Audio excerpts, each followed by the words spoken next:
Hello everyone. BEd का exam अभी हर एक यूनिवर्सिटी का आपके सामने आने वाला है, लेकिन क्वेश्चन ये हो जाता है कि हम किस तरह से बीएड में एग्जाम की कॉपी लिखें कि हमारे मार्क्स अच्छे आए। क्योंकि कितनी बार ऐसा हुआ है कि हम तो सारे क्वेश्चन करके आए हैं, लेकिन हमारे एक्सपेक्टेशन के अकॉर्डिंग जो है मार्क्स नहीं आया है। तो इसके लिए कैसे कॉपी लिखना है आज हम बात करेंगे। कौन कौन से पॉइंट्स आप लोगों को जो है ध्यान में रखने हैं कॉपी लिखते समय, और उसका प्रैक्टिस अभी से आपको करके जाना है। कौन सी गलती आपको नहीं करनी है, इस पर भी हम आज बात करने वाले हैं। तो ये वीडियो आप सभी के लिए, जो भी बीएड का एग्जामिनेशन देने वाले बच्चे हैं, सभी के लिए काफी इंपॉर्टेंट होने वाला है। क्योंकि जाहिर सी बात है कि बीएड जो टीचर ट्रेनिंग कोर्स है, इसमें कॉपी लिखने का भी एक अपना तरीका होता है और वो आपको फॉलो करना होगा। सो फ्रेंड्स, चैनल पर पहली बार विजिट करें तो चैनल को सब्सक्राइब कर लेना, बेल आइकन को हिट कर देना। यहाँ पर आप लोगों को बीएड के जो क्लासेस है वो प्रोवाइड की जाती है। मैं आपको बता दूं, जिनको भी फ्री क्लासेस हमारे लेने हैं वो 4 बजे हमारा BEd first year second year का फ्री क्लास होता है। और अगर आप लोगों को जो है हमारे पेड क्लासेस लेने हैं तो वो आप लोगों को जो है हमारे ऐप पर, हमारे कैटलिस्ट सोनी ऐप पर आपको मिल जाएगा। वहां से आप लोग जो है जाकर के ले सकते हो। और इसमें हम लोग जो है यही डिस्क्राइब करेंगे कि किस तरह से जो है हम लोग आगे इसको करने वाले हैं, किस तरह से आपका प्रिपरेशन रहेगा, ये सारी चीजें अभी हम लोग देखने वाले हैं। चलिए, ये मैं आपको ऐप दिखा देती हूँ। ये है हमारा ऐप, कैटलिस्ट सोनी का ऐप। बीएड के सभी कोर्सेस आपको यहाँ पर देखने को मिलेंगे, सभी के सभी कोर्सेस। आगरा यूनिवर्सिटी का जो है 7 अप्रैल से हम लोग एमसीक्यू बैच लॉन्च कर रहे हैं। तो जिन जिन को भी एमसीक्यू बैच ज्वाइन करना है, ऐप पर जा करके आप यहाँ से ज्वाइन हो सकते हैं। बिहार की यूनिवर्सिटी, बिहार की जितनी यूनिवर्सिटी है, एकेयू है, एलएनएमयू है, बीआरबीयू है, जेपी यूनिवर्सिटी है, सभी के क्लासेस आपको इसमें मिलेंगे। अवध यूनिवर्सिटी का भी एग्जामिनेशन जुलाई में होगा। फिर इसके अलावा आईजीयू, एमडीयू, सीआरएसयू, गुरुग्राम, जो कि आप लोग के हरियाणा की यूनिवर्सिटी है, इन सभी के क्लासेस आप लोग को मिल जाएंगे, फर्स्ट ईयर सेकेंड ईयर सभी का।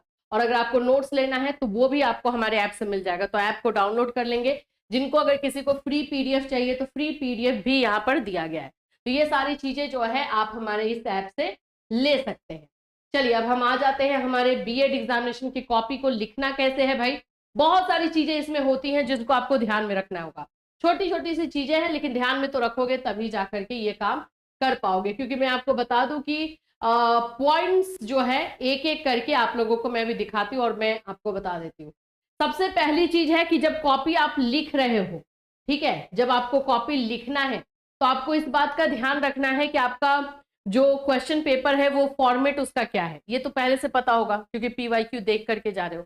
तो अगर आपका ऑब्जेक्टिव क्वेश्चन, लॉन्ग क्वेश्चन और शॉर्ट क्वेश्चन सभी है तो पहले लॉन्ग को करोगे, पहले लॉन्ग को, फिर शॉर्ट को, फिर ऑब्जेक्टिव को, और इसका टाइम मैनेज करके पहले से जाओगे। ये टाइम मैनेजमेंट का काम तो पहले से घर में करोगे, ठीक है। आंसर लिखने के समय, अब चलो हम इसी पे आज बात करने वाले हैं। आंसर लिखने के समय जो है आप लोगों को जिन चीजों का ध्यान देना है वो, जब भी हम बीएड में आंसर लिखते हैं किसी भी टॉपिक का, तो हमारा मेन पहला जो पर्पस होता है कि उस टॉपिक को हम इंट्रोड्यूस करें, जिसको कि हम बोल सकते हैं कि किसे कहते हैं। जैसे मान लो कि ग्रोथ है, वृद्धि है, पूछ दिया है कि वृद्धि के विकास के सिद्धांत को लिखे, मान लो यही आ गया कि प्रिंसिपल्स ऑफ डेवलपमेंट, इसको लिखने को दे दिया है। तो क्या directly principle of development start करोगे? नहीं, पहले आप जो है वृद्धि यानी कि डेवलपमेंट जो है क्या होता है उसको लिखोगे, जिसको हम विकास बोलते हैं, पहले वो लिखोगे कि ये विकास होता क्या है। इसको हम लोग बोलते हैं इंट्रोडक्शन। इंट्रोडक्शन यानी वो क्या है, आखिर में किस बारे में बात हो रही है, वो आपको देना, चाहे 4 लाइन का दो और फिर पैराग्राफ चेंज करो, ठीक। मैं अभी आपको दिखाऊंगी एग्जाम्पल के तौर पे कि कैसे कॉपी है।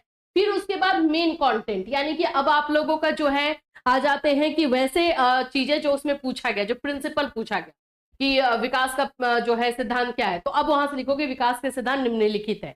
वहां पर एक फ्लो चार्ट बना दोगे तो और भी अच्छा रहेगा।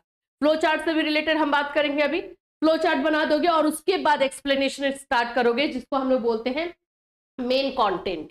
एक्चुअली में मेन वही है ना टॉपिक जो मिड में हमको लिखना है।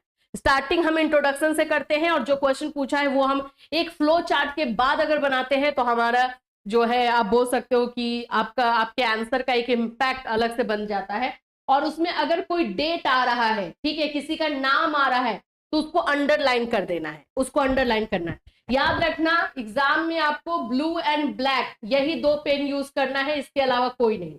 अगर ब्लू से अगर आपने किसी का नाम लिखा है तो उसको अंडरलाइन ब्लैक से कीजिए, और लाइनिंग जो अंडरलाइन भी करोगे थोड़ा सटीक वे में होना चाहिए, नहीं कि टेढ़ा मेढ़ा हो जाए, वो उसमें मार्क्स कट ही जाएगा। थर्ड आपका पॉइंट होता है कंक्लूजन। जब हमने इंट्रोडक्शन दे दिया, जब हमने मेन कंटेंट जो पूछा था क्वेश्चन वो दे दिया, लास्ट में कंक्लूजन लिखना है। और कंक्लूजन के लिए मेरा सजेशन यही रहेगा कि अपने शब्दों में लिखो, चाहे 2 लाइन लिखो 3 लाइन लिखो, लेकिन अपने शब्दों में, रटा रटाया कहीं का मत लिखना। और इसीलिए हम लोग अब अपने नोट्स में कंक्लूजन देना बंद कर रहे हैं, क्योंकि हम कॉपी चेक कर रहे हैं ना, हमें पता है कि कॉपी चेक करते समय कंक्लूजन अगर रटा रटाया रहता है तो उसमें कुछ खास अच्छा मार्क्स नहीं मिलता है। जैसे मानो कि आपने लिखा कि विकास के सिद्धांत क्या है, यही क्वेश्चन आप कर रहे थे, ठीक है, विकास का सिद्धांत, यहाँ पे 10 पॉइंट आपने लिख दिया। अब आपको लिखना है कंक्लूजन। कंक्लूजन या निष्कर्ष आप लिखोगे, उपयुक्त सिद्धांतों के आधार पर हम कह सकते हैं कि विकास अपना एक जो है पैटर्न फॉलो करता है, विकास का जो है एक सीक्वेंस होता है, ये से लिख दो। विकास के बारे में लिखना है भाई, बस सिंपल 2 लाइन 3 लाइन में लिख दो। उतना अभी तक आप लिखते हैं तो उसके आधार पे 2 लाइन तो आप अपने अनुसार लिख ही सकते हो, उसमें मार्क्स कटेगा नहीं। आप अपने अनुसार लिखोगे मार्क्स नहीं कटेगा, मार्क्स एक्स्ट्रा मिल जाए, मतलब 2 के 2 मार्क्स कंक्लूजन पे मिलते हैं, वो मिल जाएंगे। थोड़ा सा मैं आप लोग को मार्क्स डिवाइड कर देती हूँ। मानते हैं कि विकास का सिद्धांत क्या है ये लिखने को बोला कि विकास के सिद्धांत को एक्सप्लेन कीजिए, प्रिंसिपल्स ऑफ डेवलपमेंट को, और आपको इस 3 पार्ट में जो है मार्क्स दिया जाता है।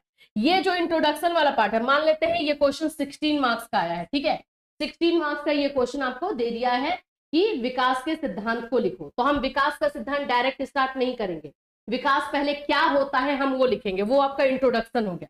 इसमें आपको 3 नंबर मिलते हैं, 3 या 2, कोई टीचर 2 देता है, कोई 3 का रहता है। मेन कंटेंट जो है इसमें फ्लो चार्ट जरूर होना चाहिए, फ्लो चार्ट इसमें आपका जरूर होना चाहिए, और पॉइंट्स में आंसर लिखोगे, पॉइंट्स में आंसर और फ्लो चार्ट, ये आपको याद रख लेना है, ठीक है। यही आप लोगों का जो है 10 नंबर तक का ये देगा। अगर 10 पॉइंट्स लिख रहे हो 10 नंबर इजीली मिल जाएगा, इजीली। मैं हमेशा बताती हूँ लॉन्ग क्वेश्चन में जब पॉइंट्स में आंसर लिखना तो 9-10 पॉइंट्स जरूर से जरूर लिखना है, ठीक है। 10 नंबर यहाँ पे रहा, 3 नंबर ये हुआ, 13 नंबर। कंक्लूजन नेम में 2 नंबर रहा, 13 2 15, या कभी कभी यहाँ पे भी 3 दे सकता है, जैसे भी रहा। तो इस तरह से जो है चीजें बनती है। मेन कंटेंट तो यही है, और इसको भी डेकोरेट करने की जरूरत है, इसको हम फ्लो चार्ट से डेकोरेट करते हैं। तो इन सभी चीजों पे ध्यान देना है। चलिए हम आगे बढ़ेंगे, और भी कुछ चीजें हैं जो आपके साथ शेयर करना है। जैसे कि यही वाला क्वेश्चन था, व्यक्तिगत भिन्नता का अर्थ एवं स्वरूप बताइए। तो यहाँ पर देखोगे जब हम मेन कंटेंट लिखते हैं तो हमें ये ध्यान में रखना है कि हमें डेफिनेशन यानी परिभाषा भी लिखनी है। तो परिभाषा में हम लिखेंगे स्किनर ने लिखा है, या अकॉर्डिंग टू स्किनर, और इसको इन्वर्टेड कॉमा में रखेंगे, ठीक है। James Drever, according to James Drever. अब देखो मेरे पास यहाँ पर पॉइंट था कि मैंने रेड कलर से कर दिया, आप लिखो ब्लैक से तो उसको आप ब्लू से अंडरलाइन करो। इन सभी चीजों में अंडरलाइन होना चाहिए, एक लिखने का तरीका है ये। कॉपी में फ्लो चार्ट एवं डायग्राम बनाए, अवश्य बनाए, 100% बनाए। लॉन्ग क्वेश्चन में मैंडेटरी होगा।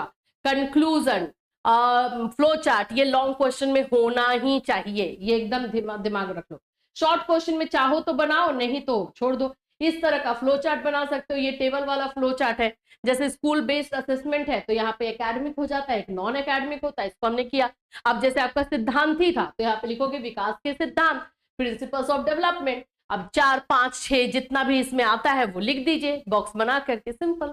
ऐसा थोड़ी कि फ्लो चार्ट बनाना एकदम रॉकेट साइंस का काम है, वैसा कुछ भी नहीं है। और फ्लो चार्ट से रिलेटेड हमने बहुत सारे वीडियोस दिए हुए हैं, तो वो वीडियोस आप जाके देख सकते हो। एक और क्वेश्चन है यहाँ पर भी देख सकते हो। जैसे मैंने आपको बताया ना कि जब भी हम मेन कंटेंट लिखेंगे तो हम कोशिश करेंगे कि उसके पहले हम एक फ्लो चार्ट दिखा दें। जैसे ये वाला क्वेश्चन है, शिक्षा का अर्थ क्या है। तो शिक्षा का अर्थ बताने से पहले मैंने यहाँ पे एक फ्लो चार्ट बना दिया है, ये फ्लो चार्ट, और फिर शिक्षा का अर्थ बताइए, सिंपल।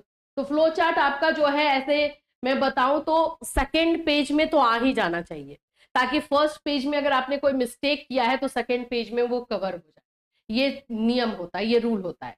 कॉपी लिखते समय साइड में लाइनिंग जरूर देंगे, तो एक स्केल का, ज्यादा नहीं, ऐसा नहीं कि पूरा लाइन दे दिया तो उसमें मार्क्स कट जाएगा।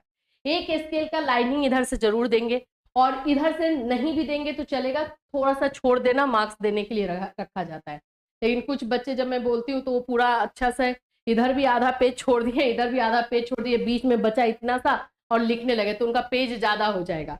तो फिर उससे टीचर जो है थोड़ा सा इरिटेट हो जाता है आपके उस तरह के बिहेवियर से, तो वो नहीं करना है। सिर्फ इधर का एक स्केल इधर छोड़ना है और इधर हाफ स्केल छोड़ा जाता है। तो अगर छोड़ना है तो छोड़ना, नहीं तो ऐसे रहने देना। और आप लोगों को जो है पेजेस ध्यान से देखना, 16 मार्क्स का क्वेश्चन है तो भाई 5 to 6 पेजेस मैंडेटरी है, with flow chart, with conclusion, ये सब होना चाहिए। अगर आपका 12-10 मार्क्स का है लेकिन वो लॉन्ग क्वेश्चन में ही आ रहा है तो 5 to 6 पेजेस अगेन लिखना होगा।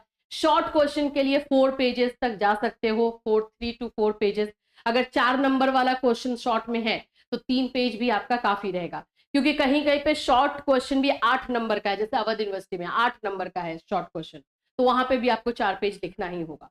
अगर 4 नंबर का शॉर्ट क्वेश्चन है तो 3 पेज काफी रहेगा।